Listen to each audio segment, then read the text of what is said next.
Welcome to the third episode of the Where's Home podcast, hosted by Chandler Dantzler. You can listen in on Spotify and watch on YouTube. Today we have Baltimore Orioles Dominican Summer League hitting coach Julian Gonzalez. We're pumped to have you on the third podcast. Thanks for having me, Chan. Excited to be here.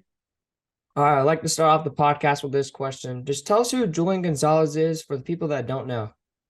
Yep. Currently, I am the DSL hitting coach for the Baltimore Orioles. I'm down here in Boca Chica in the Dominican Republic. Been coaching baseball now for about 9-10 years. That's what I do currently right now. All right. Just to get us started with the first topic, you've been coaching in the DR for a year and a half now. Just tell us what it's like coaching those guys for the last couple of years. Yeah, it's been a blast. My family's from here, so it's been a smooth transition, just language-wise, being able to speak their language, being fluent in Spanish, speaking Spanish my whole life. It's been nice being able to relate to them. It's been easier and quicker to relate to them, just being able to speak Spanish. So it's been a blast. They're hard workers down here.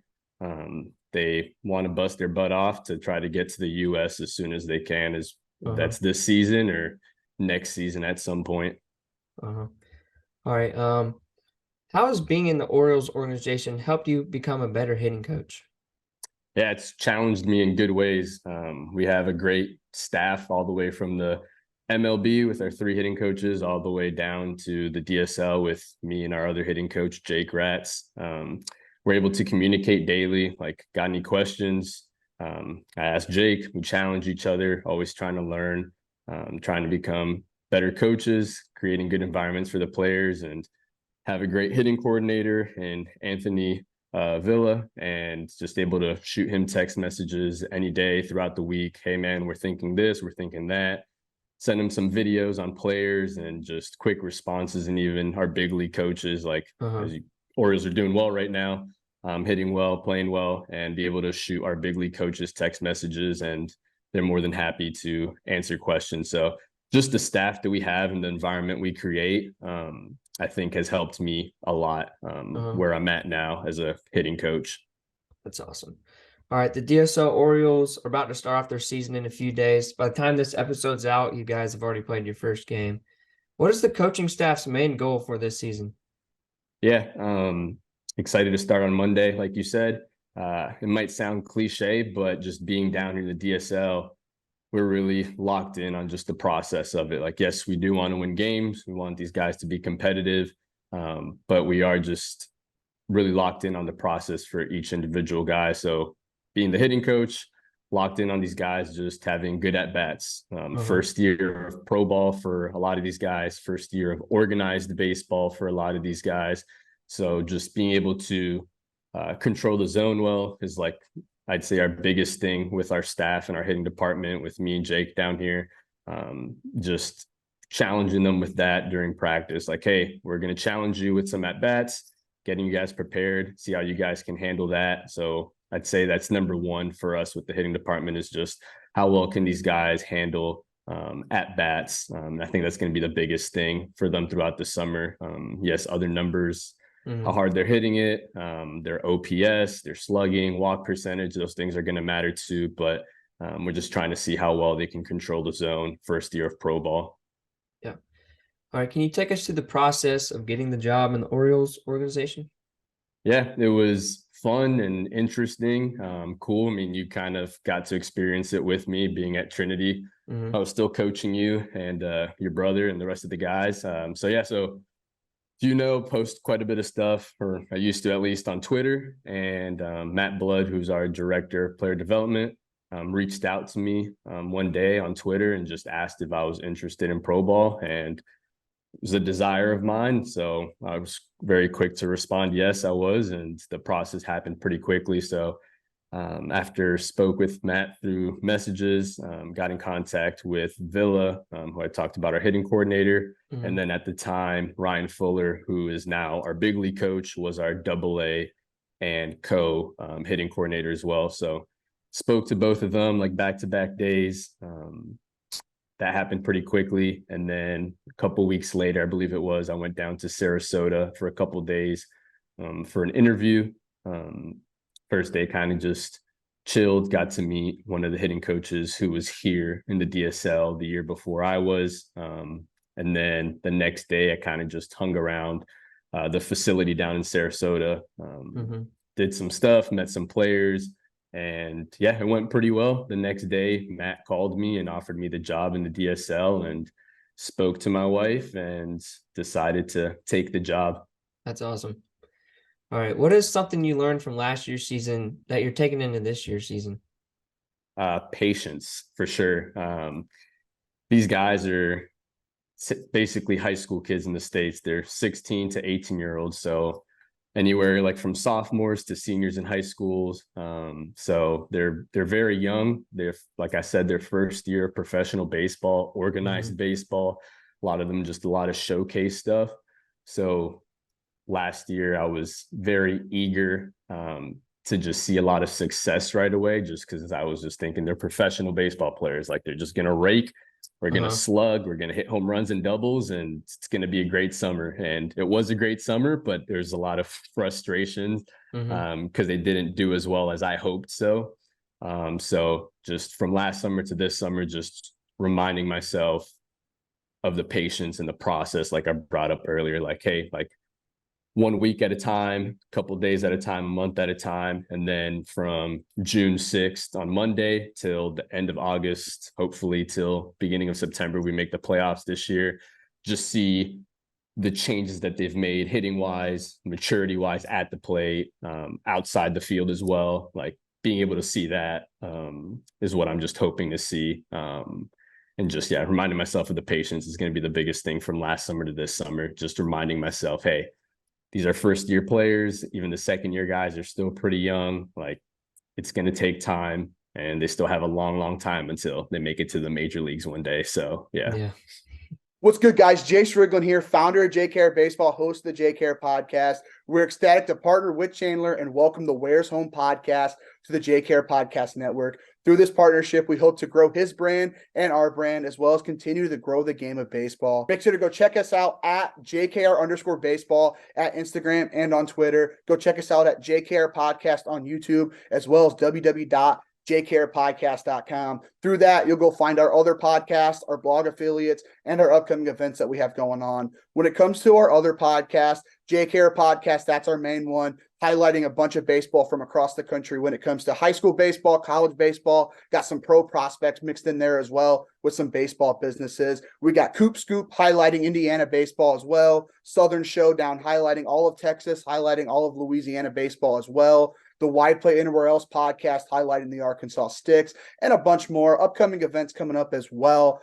As the JKR baseball brand continues to grow, we're always looking for more opportunities. If you're a content creator wanting to become affiliated with the JKR baseball brand, or you're just somebody wanting to work in sports, looking for an internship, looking to get those opportunities, shoot me a call, shoot me a text. It's going to be at 260-585-4388. Shoot that number a text. Let's get something rolling. But with that being said, hope you guys enjoy the show.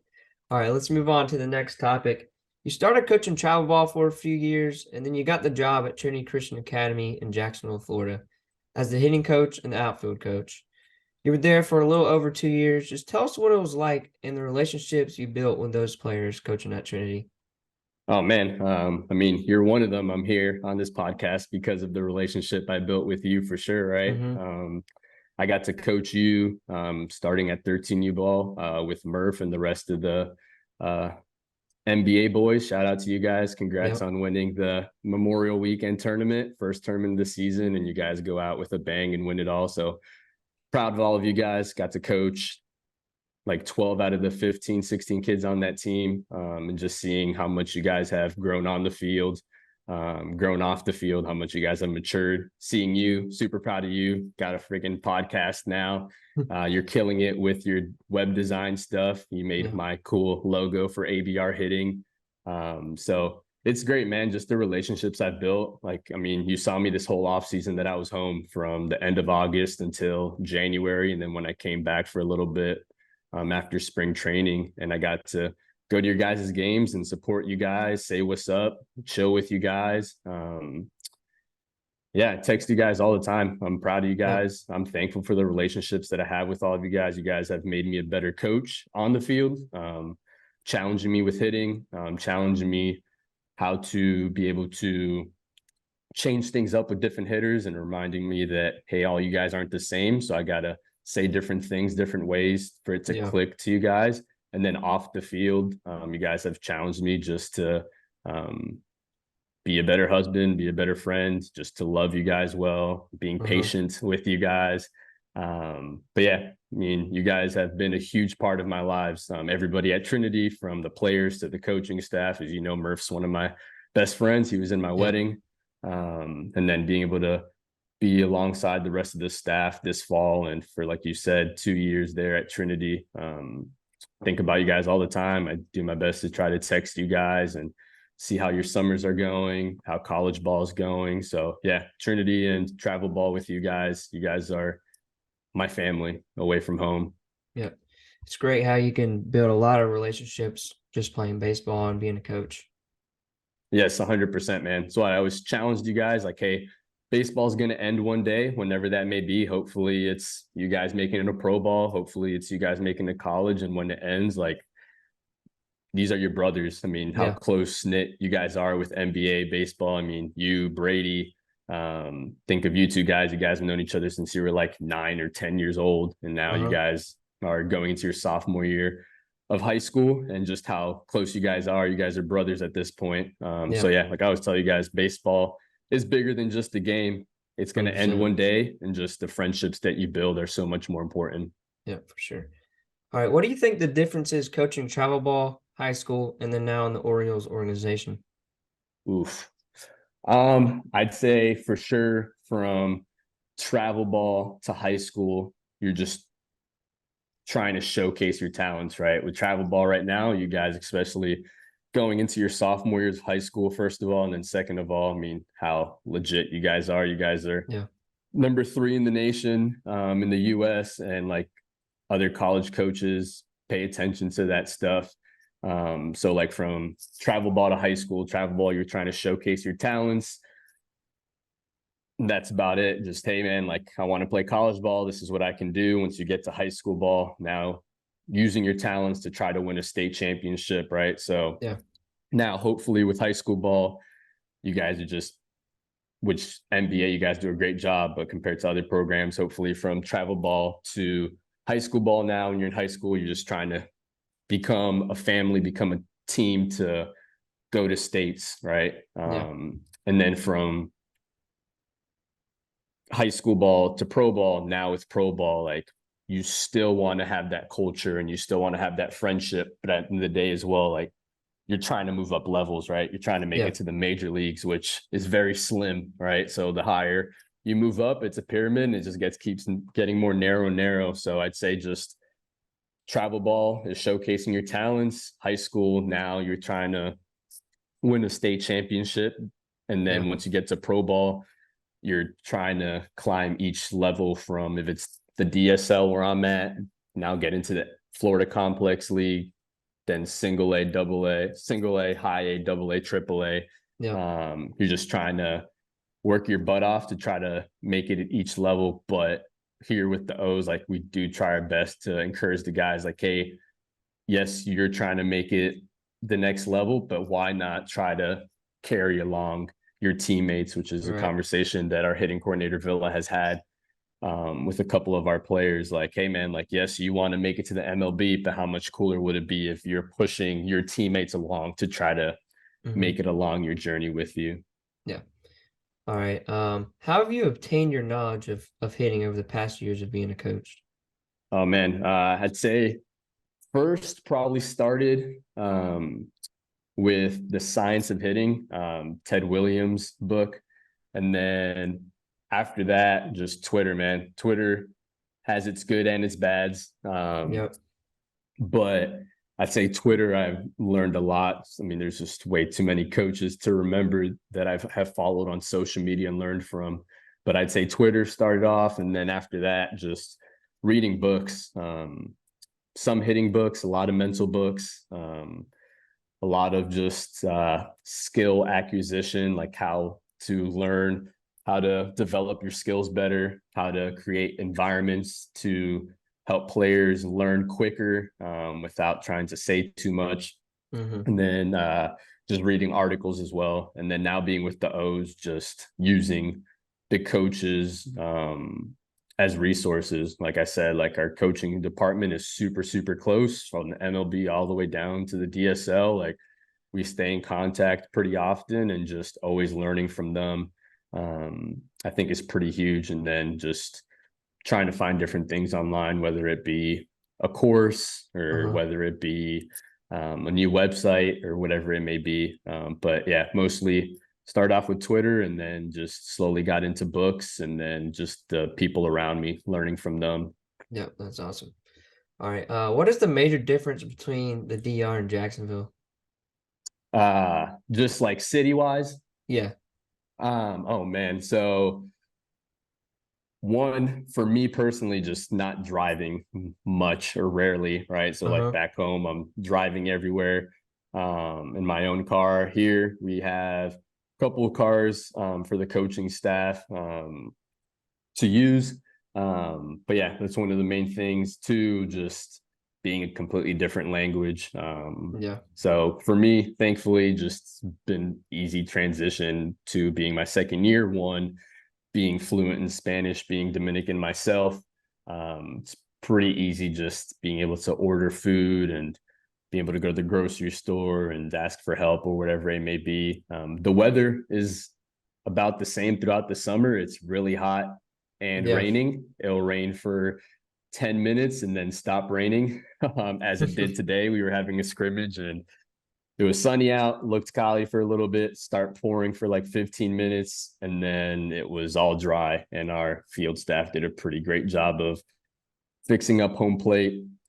But yeah, the weather's about the same down here. Trying to think what other things might be different wise. A lot of similarities, honestly, just being on an island here in the DR and then back in Jacksonville, being in Florida, just being surrounded by water. There's another lot of similarities as well. Yeah. All right. We already talked about having relationships with players. So do you think creating relationships with your players make a big difference? 100%. I think it's everything. I may have all the knowledge in the world. Any coach may have all the knowledge in the world. But let's say I'm working with you, Chan. It's the first time I've ever met you and we're on a team together and I come up to you and I'm like, hey man, you need to fix this, and this. And we've never spoken before. I've never gotten to know your brother's names. You gotten to know your family's name, gotten to know what you like outside of baseball. Like you probably aren't going to trust me, even if I have all the knowledge in the world. Right. So being able to have that relationship, that trust, now you're able to open up and be like, all right, I trust Julian to help me with X, Y, and Z that I may need help with. And like this summer, it's been great with the players. Like there's a couple players that, like you brought up a great question, like a couple players that gotten to know them a little bit better, gotten to know who they are, and they've opened up and been like, hey, I'm ready to work. Like, hey, whatever you have, like, let's go at it. So it's a testament, like you said, just to building relationships. Once again, have all the knowledge in the world and just come and just tell the kids, hey, this I have all the answers. This is what you need to do. And they just think that you're just there just for baseball and that's it. And just like, hey, I got Chandler better, look at me, instead of like getting to know Chandler as a person and not just a baseball player. So I think it's everything. I think that's what makes the best coaches where they're at. Think of Murph and how well Murph loves all you guys. He's coached all of you guys for a while now with travel ball and high school ball. I think of Storm joining you guys this year and how well he relates with you guys and gets to know you guys, and all the coaches at Trinity, right? Like, it's bigger, once again, like you brought up and I brought up, than just baseball. Like, hey, I want to get to know Chan and so-and-so and so-and-so as a person and not just a baseball player. And then once those relationships are built, now the trust is built and now the work can happen. For sure. All right, let's move on. Let's take it back to 2016, 2017. You were a student softball manager and you were a volunteer assistant softball coach for the University of North Florida. Just take us through how all that started and what the experience was like. Oh man, taking it back now, making me feel a little old there. So I had lived in Tampa, Florida, got my associate's degree, my AA degree down there. And then I transferred up to UNF, like you said. So at that point, I mean, I was done with baseball. I never played baseball in college. So I knew I was done with it, knew I wanted to stick around baseball in some capacity. So I had emailed one of the coaches at UNF, baseball coaches, and they responded back, and there wasn't an opening for anything like to help out on the baseball team. But he emailed me back and was like, hey, but the softball program's always looking for student managers. So I was like, all right, like, sounds good to me. So I emailed Coach Marcy, who's the head coach at the time at UNF, and met up with her and Coach Jeff, who's now the head coach there at UNF. And I got to be the softball student manager for about a year and a half. With that, being a student manager was just a lot of doing the laundry, being at the games, and helping out at whatever capacity it was. So mostly it was helping Coach Jeff with the hitters, throwing flips, running the cage, and then helping out with the outfielders and infielders when it came to defense. I got to really love softball, saw that softball didn't care what your background was when it came to playing. So I was like, oh man, this might be my path now, right? Like, go coach college softball. They don't care that I only played high school baseball and didn't play college baseball. So going into that summer, I had reached out to our coaching staff and was like, hey, I know that our volunteer coach left and we have an opening. I would love a chance to be the volunteer coach, whatever that takes. So they said yes. That next year I got to be the volunteer coach, which worked out great because I was still finishing up my degree at UNF. So I was able to be a volunteer assistant coach at a D1 level, and I got to finish my school as well. So that first year as a volunteer assistant, I got to once again help out Coach Jeff with the hitters, be a little bit more involved. And then on the defensive side, once again, was mostly just with the outfielders at that point, helping out with that and leading some stuff. And then got to get the girls on a throwing program, which was pretty fun, writing up a throwing program from them.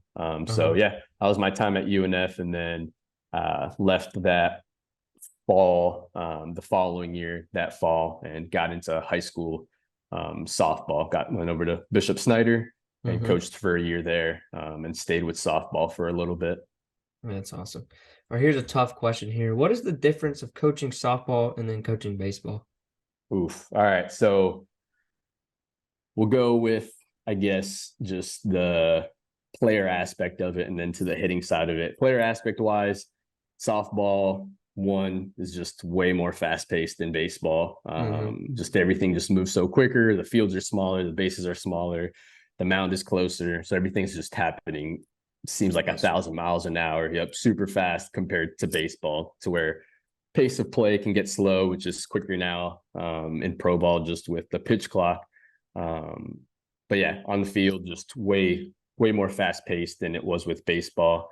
way more energy. Softball players, the girls are just always in the game, super energized, like always bringing the energy, no matter losing by 10, winning by 10. Yeah. They're always pumped up, always high energy. And then the guys at times, you guys can get just a little monotonous, just going with the flow of the game, just chilling, sitting down. And then once the game starts getting a little more amped up, then you guys get a little more amped up. And then when it goes a little slower, then you guys are a little more mellow and chill. So just that aspect of the game, just energy wise, softball players like just bring it way more than the baseball players do, I'd say. And then baseball, like hitting wise, I think it's the same. The balls are maybe moving a little bit less downward in softball than in baseball, just baseball having a mound and a hump, and downhill. Softball being flat, correct, right? Baseball's coming a little way more downhill than softball, but softball, just like having the analytics and have seen the movement of a softball, like it's still coming negative to the most degree. Mostly, like some of them might be at 0 or maybe like at 1 degree positive. So then it comes the debate of with softball and baseball hitting, like, is it different? Do you teach different things? Like, do they swing down? Do they swing up? It's like you're trying to match the plane of the ball coming in at the end of the day on both sports, like trying to do damage. See teams like Oklahoma and Florida, like always doing damage. Like Oklahoma's leading the nation in home runs year after year after year. And they're trying to do damage, right? So like you can do damage in softball. I know there's slappers and there's different aspects to the game in softball, but you still can do damage and hit line drives in the air in softball. To whereas back in the day, and even still now, there's still coaches that are teaching players to swing down, which is just going to create ground balls and pop flies. All right. As I've worked with you in hitting lessons, you also teach the mental side of the game is important as the physical side. Just tell us about that. Yeah, you nailed it, right? So I tell a lot of you guys, especially you high school kids, that I think a lot of it for you guys is as you guys continue to climb levels, get from JV to varsity or going from high school ball to college ball is mental. Like you guys are playing at a high level for a reason, especially being at Trinity and it being a competitive school in Florida, playing travel ball at a very competitive level, being in Florida, playing against very talented players all the time. Like you guys' skill set is up there. It's pretty good. But the mental game is what I think differentiates the good players from the great players. Like, all right, I failed today. I went 0 for 3. Like, how am I going to get better? Hey, I struck out my first at bat. What's the adjustments I got to make? I tell the guys down here and telling you guys, like, I got to make adjustments pitch to pitch, at bat to at bat. I can't wait till next week to make an adjustment, right? Hey, I failed. So what? I have the next pitch. Something I always yell at you guys from the dugout. Hey, so what? Umpire makes a bad call. So what? You missed the pitch. So what? Next one, right? You always have a next one. But if I'm caught up in the moment, now I'm going to pass by what's happening now. If I get caught up on the previous situation, oh, I made an error. Hey, so what? You're going to get another one here. But if I'm caught up on that previous error, hey, now comes another ball at you and you're thinking about the other one and you boot the next one. I swing and miss at a pitch and I'm mad because I swung and missed. And now comes another pitch down the middle and you take it because you're frustrated, right? So it's huge, right? Like I think it's easier said than done to say, so what, and forget about it. It's easier said than done to go into the dugout and not want to slam your helmet or scream or cuss or whatever it is, or blame the umpire. Like I know it's not easy, believe me.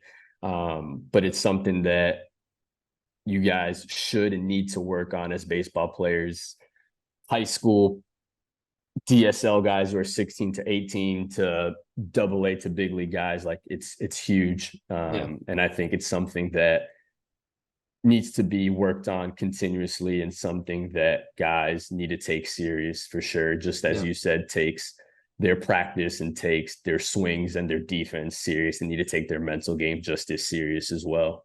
All right, we got one more question here. What advice do you give any other players wanting to play at the next level?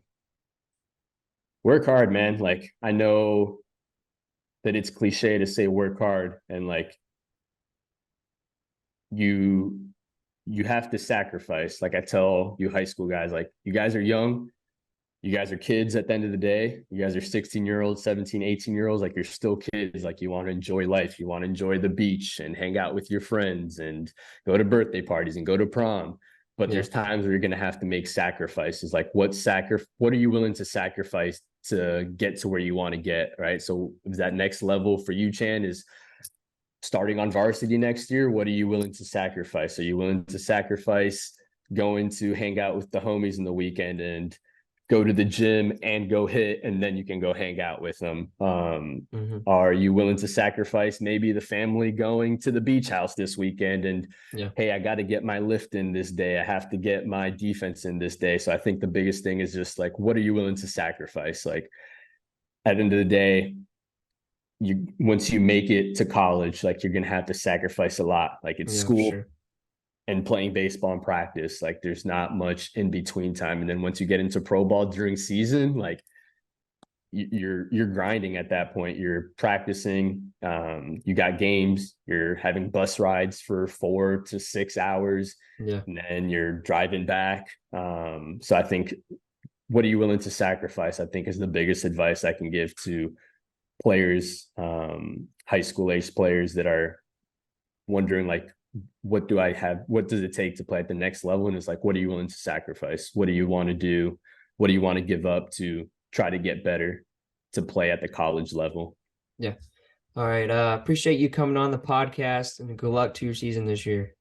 Appreciate you, Chan, man. Pretty proud of you. Very proud of you and everything that you've done, man. Keep killing it. Excited to listen to the rest of your podcast this summer and just see how you do this summer with NBA and the rest of the squad does. Thank you.